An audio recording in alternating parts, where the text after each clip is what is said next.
from Florida to the Pacific, and then also working on extended Dragon reuse is what we call it. And so we've had to go through and do a recertification effort of Dragon, working hand in hand with SpaceX to get to 6 flights. Some components on Dragon will go up to 15 flights, but we're really working hard to get to the 6th flight of Dragon for Endeavour. Tremendous amount of work. We've looked at over 360 different design units is what we call them. And we're working through that right now. We have a little bit more work to complete, but it looks like that work should close out in time for the launch date. And of course, if we need more time, we can adjust the launch date. Sarah will talk more about Dragon Endeavour. It's doing well. All the components are installed on Dragon. Again, the crew did the test drive last week. Next up is wait in CG this week, and then they'll move Dragon from the Hangar X2 over to Dragonland, and we'll mate the trunk and the Dragon spacecraft, and then get into the fueling operations, not this weekend, but next weekend. And Sarah will talk more about that. This Dragon has a number of upgrades. We continue to try to improve our wrist posture for crew safety, so we have some new upgrades that we're flying on this flight. One of those is a parachute upgrade. Last flight, we flew a new energy modulator, which is a kind of a damping mechanism that is used for the drogues to pull the mains out. On this particular flight, we'll fly for the first time what we call a drogue upgrade, a drogue 3.1. This will strengthen the crown of that drogue parachute with some additional strength. And then we have changed the way it's packaged a little bit to have a more orderly inflation. It flew for the first time on CRS-32, and then we did a series of rocket sled tests at the Navy China Lake facility in June, 3 different tests to deploy that parachute in a simulated environment like flight. We'll close that work out and certify it and get ready for flight. We also have a new heat shield as well on this Dragon. We've improved the capability of the structure. It's a composite heat shield, and so we have that that we're flying for the first time on Crew-11. The booster's in good shape. It's in the hangar going through its final processing. It's a 3rd flight booster, just flew recently on Axiom 4. That booster maintenance is underway, expected to wrap up in a week or 2. 2nd stage is there. It's been through static fire at McGregor, so it's in good shape as well for that flight. And again, if we need to take a little bit more time, we have the time, and we can adjust the launch date if needed. As I mentioned, we'll launch off pad 39A. That pad is clear for Crew-11. That's the next launch off that pad is Crew-11. It's in good shape. We're not really working any major issues for the pad. And then, of course, once we get docked to station, we'll set up and work the Crew-10 return. Right now, if Crew-11 launches and docks safely by 8/2, the earliest Crew-10 date for return would be around August the 5th, and we'll work that with Bill and his team. We're also super excited for the first time for Commercial Crew, return our crew to the West Coast. Axiom will do that ahead of us. SpaceX has flown from too and landed in the Pacific as well, and then CRS-32 also landed there. But for the first time for Commercial Crew, and our team has worked very hard and completed all the certification to land on the West Coast. So we're going to take it step by step along the way to Crew-10 launch.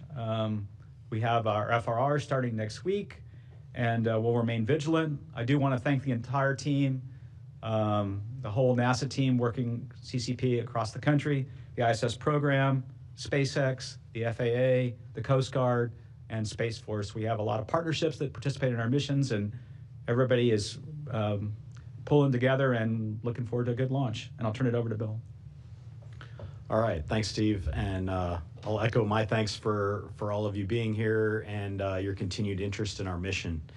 Of course, this will be the 11th crew rotation with SpaceX to the station as part of the Commercial Crew program, so we're really excited to have this occur. Steve laid out the times and the interesting dates for docking and everything, and then we'll have a short handover period between once Crew-11 arrives and before Crew-10 departs. That'll be dependent on just timing of the docking itself. As we talked about, there's a little bit of a long phasing there, as well as other things that'll be going on board station to get the appropriate handover between the crews.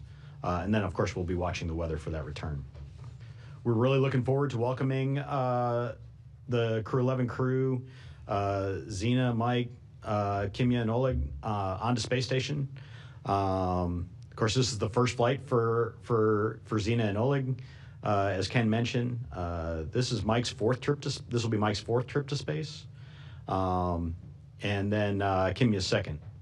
So it's the first time on Dragon for all of them. Mike has done a flight on a shuttle as well as twice on the Soyuz. So now he gets to add Dragon to his collection of flights. And then Kimiya also flew on a Soyuz before. As you know, this year, and Ken mentioned, we'll be marking that huge milestone of 25 years of continuous human presence on the space station. And this will be the crew that will be on board to mark that milestone for us coming up. As you look at the past 25 years on station, we've really done an amazing amount of work advancing scientific knowledge, demonstrating new technologies, and really doing all of the things that help prepare us for human exploration of the moon and Mars. A lot of the technologies that we've proven out on space station over these 25 years are being used in those next step programs. Through the commercial approach that we've had and the partnership that we've had with SpaceX, these crew rotation missions, we continue to maximize our research and throughput on the vehicle, and really working towards that. And then, of course, the station is critical to prepare for future commercial endeavors in low Earth orbit. We have kind of paved the way in terms of the challenges that we've had to overcome. We've learned a lot of lessons for folks so that we don't have to repeat those and really help the industry stand up a commercial LEO economy. And that really allows us to do the next steps as well, going into Moon and Mars. I'll highlight a couple of the interesting science experiments that we have going on station for Crew-11. This is not an inclusive list by any means, but a couple of really interesting ones to me at least. We have a metal 3D printer, which is an investigation by our ESA colleagues that will run some more runs on board while Crew-11 is there, looking at additive manufacturing or 3D printing of small metal parts in microgravity. Results can improve understanding of the function and performance and operations of metal 3D printing in space, as well as enhance quality, strength, and characteristics of those printed parts. Another interesting one is an experiment called Rhodium Sailing to the Stars. Sailing to the Stars tests the deployment of a light sail inside the International Space Station. Light sails are a technology that uses light photons emitted from the sun to move spacecraft. Results from this investigation could inform improvements in the design of those deployment systems. So they're going to look at how these systems can deploy in microgravity. It gives them a really great chance to go look at that onboard ISS. And then finally, of course, we continue to look at our complement of integrated protocols for human exploration research, or CIPHER, which is looking at varying mission durations for people on board. These studies how astronauts adapt to space over different mission durations, integrating multidisciplinary research to assess physiological and psychological changes that develop, and really to develop those countermeasures that are critical for us to go do the longer duration missions, like a 3-year mission to Mars, if you can imagine. So station has been busy, as we've mentioned a couple times over, right? We have the Axiom 4 private astronaut mission on board today. They've been doing a lot of great work on board, a lot of really exciting public outreach for that crew, as well as science experiments that they've been doing. Today is 14 days on the station, and we're looking forward to welcoming them home soon. As Steve mentioned, we're looking early next week, probably for the first undock opportunity, and we'll look forward to weather and the other factors that play into that decision. Over the weekend, we had over the holiday weekend, we had a progress exchange with our Roscosmos colleagues. 92P launched and then docked on July 5th, carrying about 3 tons of supplies. Then we have, of course, Sirius 33, SpaceX 33 coming up, which is a really exciting mission for us. It's providing a new capability for providing reboost of the station, and providing multiple methods for us to maintain the station altitude is critically important as we continue to operate and get the most use out of our resources and our limited launch resources that we do have. So we're really looking forward to demonstrating that capability with SpaceX 33 showing up after we get through the Crew-11 and Crew-10 handover. We have a number of other missions coming up this fall. We have another Progress Exchange in September. We also have our next Northrop Grumman mission, NG-23, will show up this fall with a new extended Cygnus capsule, so providing more capability to us in terms of cargo. As well as, and our JAXA colleagues will mention more about it, the first flight of the new HTV-X transportation vehicle, which is a completely new vehicle in our arsenal to resupply the station that has been under development from our Japanese colleagues. And then finally, we'll get to welcome aboard Chris Williams as part of the Soyuz MS-28 crew in November. So a lot of really busy vehicles, traffic coming and going to the space station. We're going to continue that pace as we go. And then we'll continue to work this great international collaboration. It's fitting we get to talk about our international collaboration here as we come up on Tuesday next week is actually the 50th anniversary of the launch for the Apollo-Soyuz mission. And so really looking back over our collaboration internationally over time and looking from where we started to where we are today, it's really awesome to see where we are. With that, thanks again to everybody who supports the mission here. We really appreciate all the efforts. There's a lot of work that goes into it. As you can see, we're very busy in terms of everything coming up. And with that, I'll turn it over to Sarah. Thanks, Bill. Well, I say this almost every time, but human spaceflight is core to SpaceX's ultimate mission to make human life multiplanetary. So flying crew safely is always our top priority as a company. And one of the reasons these press conferences for these NASA crew missions are the most fun for me personally. This will be our 11th long-duration crew mission to the ISS through the Commercial Crew Program. It's our 16th human spaceflight mission to the space station in all, and our 49th trip to ISS if you count both crew and cargo missions. So we'll get to round out 2025 with an even 50th visit next month with that cargo mission, CRS-33, that Bill was talking about. We're excited to fly Zena, Mike, Kimiya, and Oleg along with their critical research projects that they're bringing up. And this will be our 5th Dragon mission and 4th human spaceflight mission of 2025. And we're also proud to be a part of Zena and Oleg's first spaceflight as well. Every human spaceflight mission is unique, and this one is certainly no exception. This Dragon spacecraft has successfully flown 18 crew members, representing 8 countries to space already, starting with Bob and Doug in 2020, when it returned human spaceflight capabilities to the United States for the first time since the shuttle retired in July of 2011. Which happened to be the week I began at SpaceX.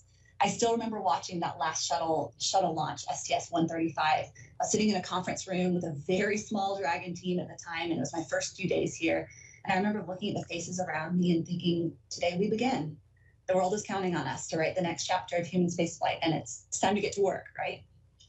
So less than a year later, we sent our first Dragon to the spacecraft, or our first Dragon spacecraft to the ISS with a shipment of cargo. And here we are, more than 50 Dragon missions later, with the very first Dragon to carry humans into orbit, now flying its 6th flight, which is more flights than any single Dragon spacecraft has flown before. We're excited for this Dragon, named Endeavour by its first crew, to carry 4 more astronauts to space in a few weeks. This will be the 3rd flight for the Falcon 9 booster, which previously launched a Starlink mission and the AX-4 mission just a week or 2 ago. Peggy and her crew are actually still up on ISS today. It's been fun to follow along on their daily science updates on the Axiom website. And we're starting to look at the weather over here at SpaceX to find the right day to bring them home, likely sometime next week. For Crew-11, the ground teams are currently completing both the spacecraft and the launch vehicle's final integration campaign. And we plan to transport Dragon tomorrow night to our fueling facility to be loaded with propellant before it heads to the hangar next to be mated with the launch vehicle. So Steve already mentioned that we're currently targeting July 31st at 16:09 UTC, that's around noon Eastern time, as the first possible launch opportunity. But you've been walking with us long enough to know that, as always, NASA and SpaceX work closely to ensure that all teams and hardware are ready to fly. So we still have multiple reviews and tests ahead of us prior to launch, and each one of those gives us an opportunity to step back, to talk to each other, to review the data, listen to the hardware, and mitigate any risks for a safe flight. So I want to extend a huge thank you to everyone involved, NASA, JAXA, Roscosmos, and the 45th for your partnership as we prepare once again for a mission together. And go Crew-11.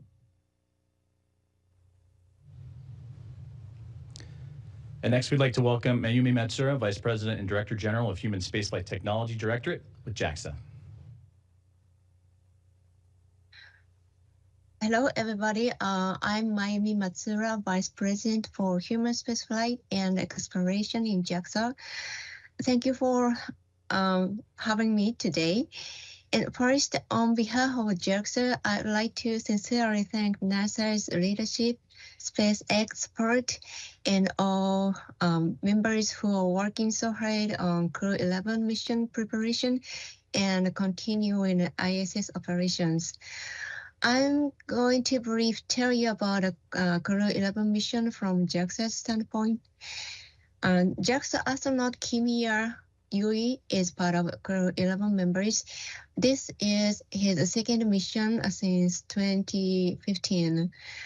The first highlight we will see during the mission is the reunion of the two JAXA astronauts on the ISS.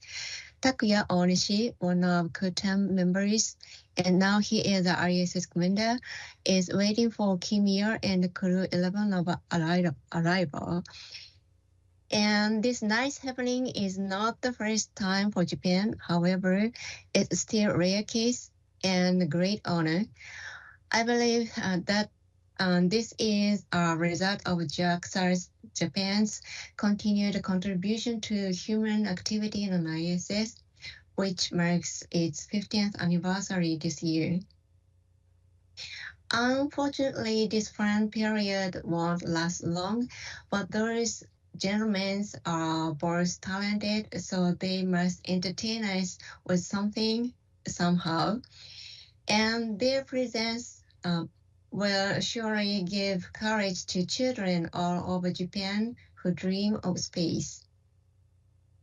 And the second highlight will be HTV-X1, as Bill mentioned. HTV is a new cargo transfer vehicle JAXA developed, which is the successor to the previous coronatory vehicle. We had 9 coronatory missions through 2009 to 2020, and all the missions were successful. We will launch the first HTV-X from Tanegashima, Japan. Once the vehicle reaches the point very close to the ISS, it will stop there to be captured by Canadarm2. This is one of the important moments to the mission. The robotic arm is operated by an onboard crew, and we are hoping the crew will be Kimiya. If it happens, that will be the second captured operation for Kimiya. The previous one was coronatory number 5. Of course, it was successful, so I believe we will see that great moment again. And we are proud to be able to supply important cargo to the ISS with this HTV-X again. There are many other important tasks ahead that Kimiya will be involved in. For instance, the science experiment to clarify the effect of the space environment on plant cell division, or technology demonstration to confirm the device for CO2 removal, which is developed to support future space exploration abroad. Also, we are going to conduct a robotic programming competition by using a drone robot in Kibo. Many young students are going to join in this event from the ground, not only in Japan, but also other countries of Asian Pacific region. Finally, we look forward to working with Kimiya as well as other crew members and all IPs to accomplish those tasks and thereby continue to contribute to the success of ISS program and future space exploration. Thank you. Thank you very much, and thank you to all of our leaders joining us from NASA, SpaceX, and JAXA here today. We're going to go ahead and open up the floor to the question and answer session. Thank you very much for joining us here, those that are on site. We'll begin with those in the room as our team gets set up. If you do have a question here in the room, please kindly raise your hand, and our team will make our way over to you. And also for those that are joining us online or through the phone bridge, you can use *1 to be added to the queue. If your question has been answered, you can use *2 to redact that. So we'll go ahead and start with our first question here in the room. Hi there, Miles Dorn with CBS News. For Bill or Ken, maybe, can you give us a status update on the leak in the PRK after the most recent repair work, and kind of explain what the issue was leading up to the Axiom 4 launch and why that was put on hold for a couple of weeks? And what is the current leak rate, and is there agreement with Roscosmos on the cause and the risk going forward? Thanks. A lot going on in that question to unpack, so I'll try to catch it all. So we prior to the AX4 launch, we did have some operations going on from our Roscosmos colleagues in Paracas, and that resulted in I'll tell you a leak signature difference that we saw. And so as data changes on orbit, we want to assess and go look at that. What it looked like it had done is it had stabilized the leak rate such that we didn't have a great leak rate coming out of the Paracas at that point in time. But we wanted to look at it because we actuate hatches in between the ISS and the Paracas. We wanted to make sure that we understood were there any other factors that could have played into that, which is why we had the discussions that we did and the delays we did. Roscosmos did some troubleshooting on the hatch. And then we had to go look at a couple different pressure levels in the Paracas to confirm the actual the leak across that hatch had been resolved, which it has. And then since then the Paracas has been holding actually its pressure has been very steady. It's a very small leak rate. It's hard to tell you an exact number because we're at low pressure and it's pretty steady. Pretty small, sorry. In terms of causes, we continue to work very closely with Roscosmos experts across industry, both on their side and our side, to continue to understand what's going on. I think the teams continue to make great progress in working towards that, and we continue to work with them on a weekly basis to talk through new data results, testing that is ongoing, and continue to share results. Thank you very much for our question. Back to the room. Hi, Will Robinson-Smith with Spaceflight Now. Question for Steve or for Sarah, perhaps, and then a quick one for Bill. With the certification of Dragon coming up to 6, does that also extend out to the full desire by NASA to have up to 15 flights with Dragon, or is this sort of a mission-by-mission extension? And then as far as the spacecraft that are coming up to the station in the fall, and it was Dream Chaser was not mentioned among that list. Has that been slotted for a time to dock to the station in early 26, or what's the latest on that? Thank you. I can start with certification. So when we embarked upon this extended Dragon certification, SpaceX ran testing for many components out to 15 flights, and so many components are out there at 15 flights. There's a few right now that we've only cleared up to the 6th flight, so we track it sort of component by component. In particular, some of the structural components, we're working on the weldment structure, and then some of the orbital tubes. There's tubes that go through Dragon to take helium from the propellant tanks from the helium tank to the prop tanks, and then also propellant tanks. And so some of those are looking like there's 6 or 7 flights. So, our focus here is to really get to this particular launch to make sure that we have everything cleared for 6 flights. And then down the road, we may have a little bit more work to do depending on the specific vehicle and how many flights it is. The overall goal was 15 flights, and we've gotten there on many components. Now we're just down to a handful that really are there for only the 6 flights. And I'll see if Sarah has anything to add. Yeah, good words. I think the metrics are going to shake out that we will be at about 70% of the components that together with your team, Steve, we will have fully certified to 15 flights, and then the other 30% or so, somewhere between 6 and 15, depending on how those reviews went. Our goal was to be 100% qualified, meaning we completed all the tests and analyses on our side to demonstrate 15x life with maybe a few exceptions, but largely the entire vehicle.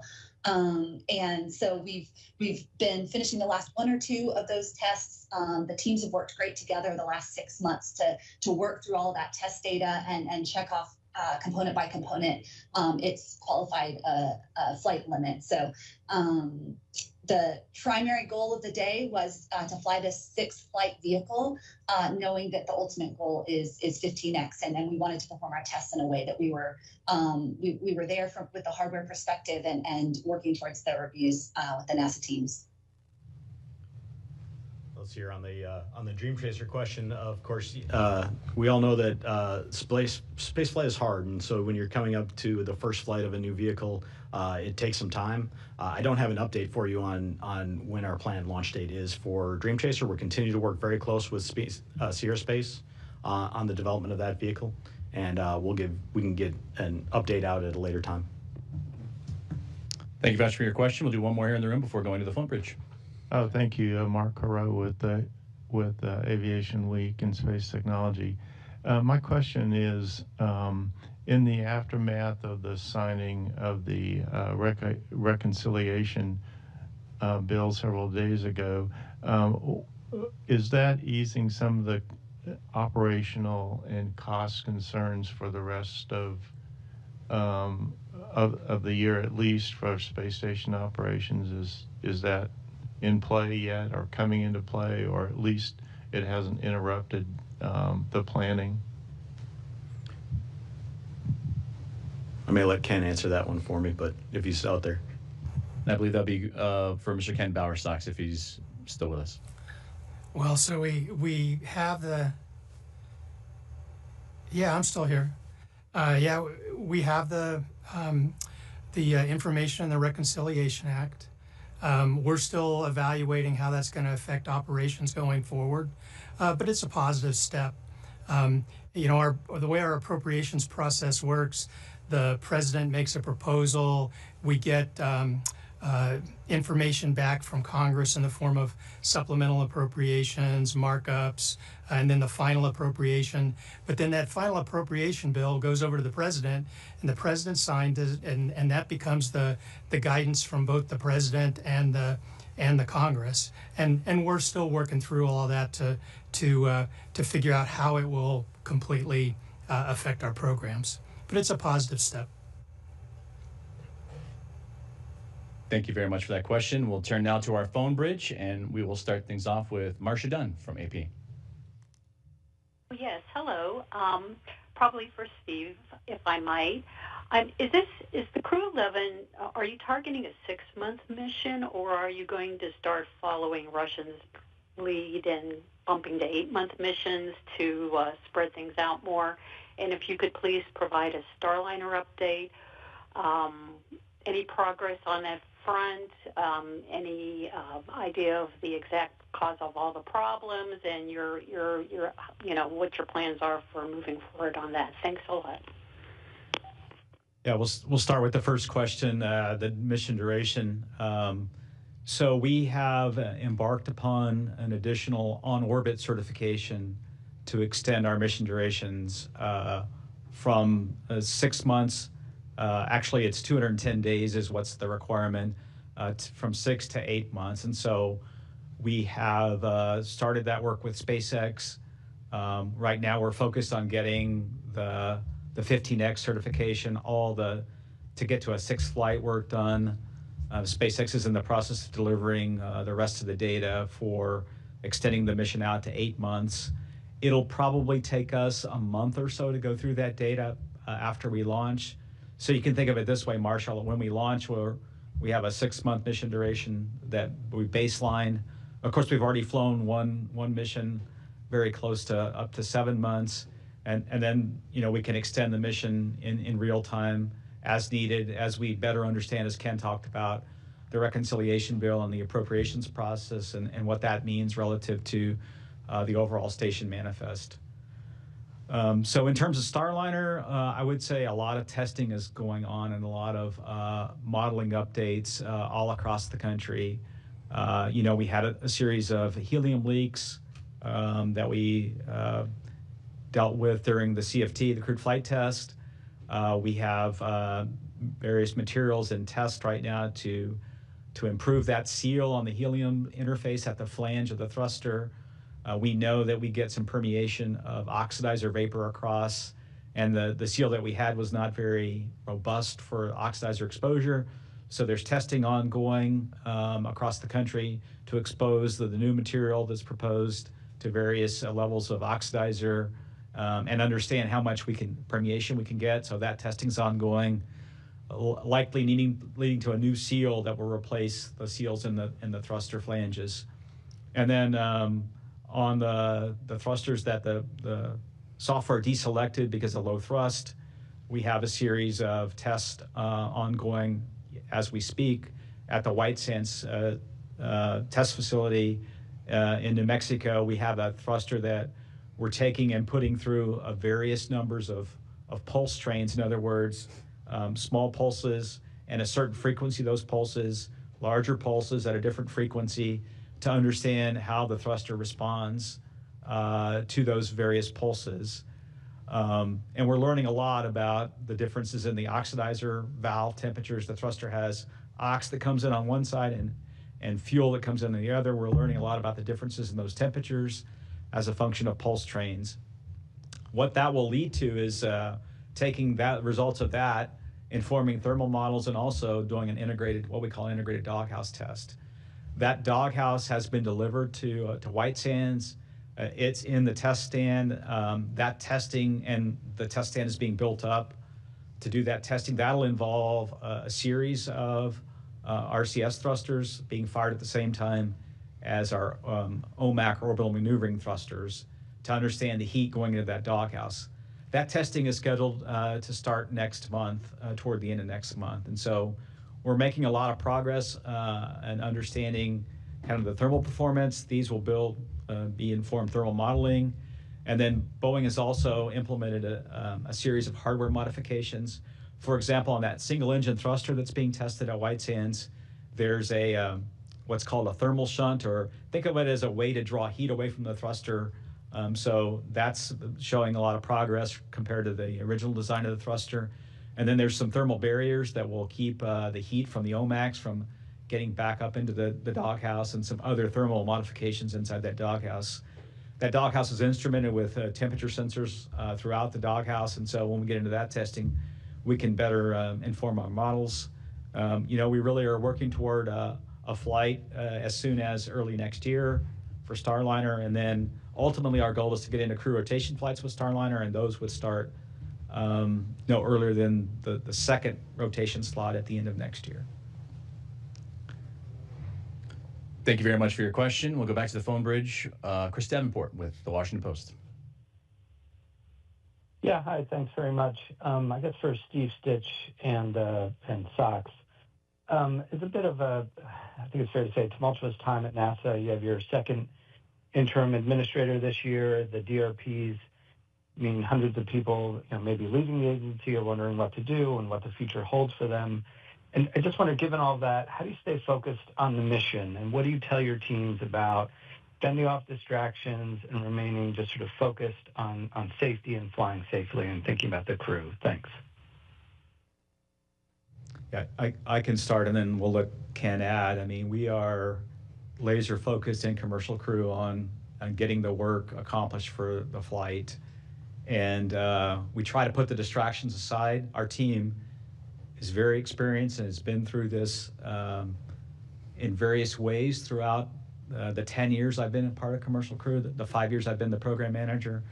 So we just really, it's kind of like preparing for a sports event. If you're a football player or a baseball player, you kind of have to block out what's out there beyond your control and then focus on what you can control and what our team can control. And our team is incredibly professional, incredibly dedicated. What they can control is getting through the certification work that they have in front of them. And we watch that. We track them every week, week to week. We also talk to our team about what's going on and the criticality of their work. I think, they know their work really affects the safety of the crew and the success of these missions. I think that's what's important to them. That's what keeps them coming to work every day. And that's what drives them is the work they have and the fulfillment of flying the mission safely. And so I think that's what we do every day with our team. And I'll see if Ken has anything to add.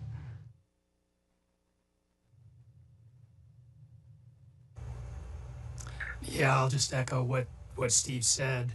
Our teams deal with all the excitement of launches, orbital operations, the incredibly difficult process of doing rendezvous and docking, and then bringing crews home, trying to assess what the weather's going to be like, and then bringing them down in this huge fireball for the parachutes to open.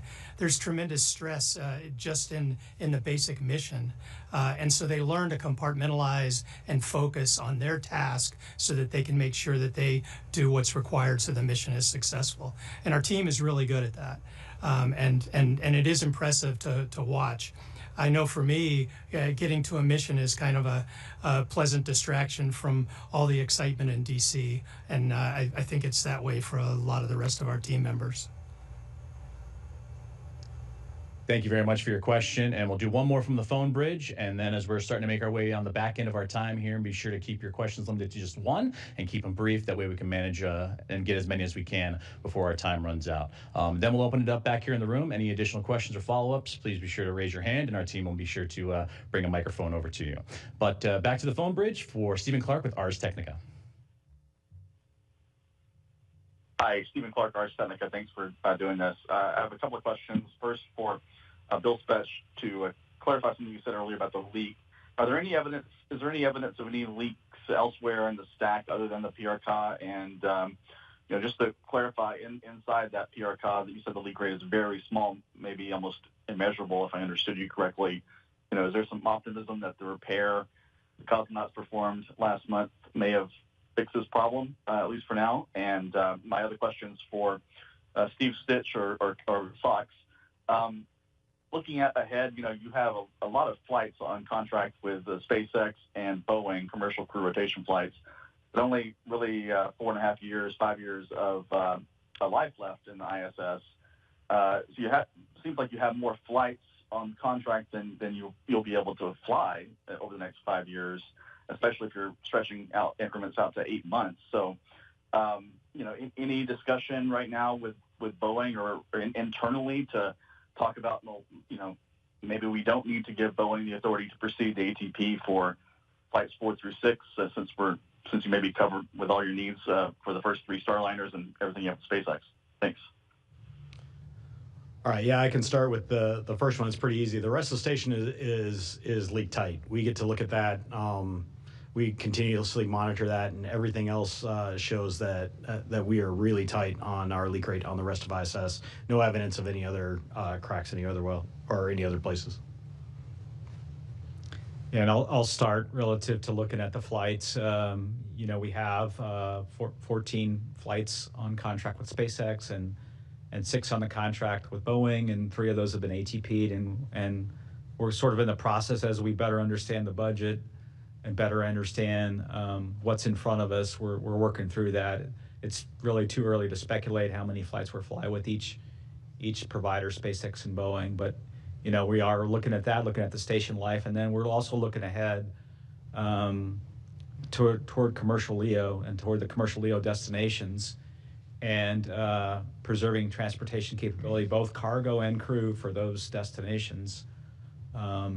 So one of the things we've talked about is if we have capability at the end of station program, could we use those vehicles for Comm LEO? And so those are the kind of discussions we're having. Right now we're taking it one step at a time, and the first step in front of us is Crew-11. So, and I'll see if Ken has anything to add. No, nothing to add there, Steve. You got it. Thank you very much for that, and we'll bring it back here in the room for one more question. Marcus Harvey with Astropreneurs. This is either for Steve or Sarah. Could you explain a little more about the heat shield upgrades and why they were needed, if you don't mind? Yeah, I can talk about that and see if Sarah has anything to add. So, you know, what we found with the heat shield is it's a very big composite piece, and it was very hard to manufacture, I would say. And it was as the components inside this heat shield, there's what's called a laminate. Think of that as the skin, if you will, of this big composite heat shield, and then inside there's various splices that get bonded in and add additional strength to the heat shield. It was a real struggle to manufacture and to get the strength right in various areas. So SpaceX, to their credit, went off and looked at could they build and design an easier to manufacture heat shield, and that's what they have done. It turns out because the other heat shield was a little harder to manufacture, sometimes we had to back off on the capability of the wind speed that we could land at. Now this newer heat shield has been built and it's been tested. In fact, what SpaceX does is they take the heat shield and put it through a test apparatus. They push on it, they pull on it, they subject it to all the kind of forces you'd see in flight. So it's fully qualified, and now we'll fly it for the first time on Crew-11. So it's an upgrade that I would say both gives us a little better capability for landing wind speed, and then also a little bit more structural capability, easier to build. And see if Sarah has anything to add. Nope, you got it exactly right, Steve. Thanks. Thank you very much for that question. We'll do one more here in the room, and then we'll finish up the remainder of our time on the phone bridge. Thanks, Will Robinson Smith of Spaceflight Now again. Just to follow up on Marcia's Starliner question and your response, Steve. The flight early next year, has it been determined if that will have crew on board or strictly cargo, or what the status of that is? Thanks. Yeah, we're still looking at that, whether to be a cargo flight or not. I think there's a lot of advantages, I would say, to flying a cargo flight first. If we really look at the history of Starliner and both Dragon, I think Dragon benefited a lot from having earlier flights before the crew contract was let for space station for cargo.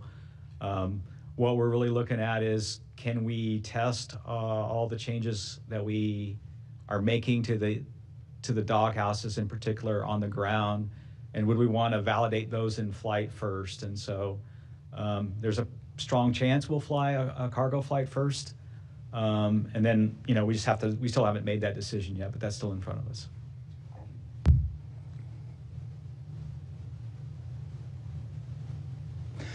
Thank you very much for that, and we'll go back to our phone bridge. Again, we only have a couple more minutes left in our time today, so be sure to keep your questions brief. We'll start with Jonathan Siri with Fox News.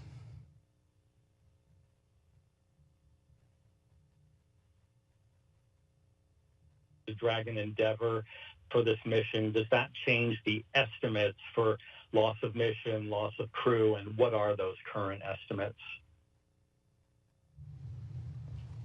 I didn't hear the first part of the question. I think the question was, does the additional certification change the loss of crew numbers?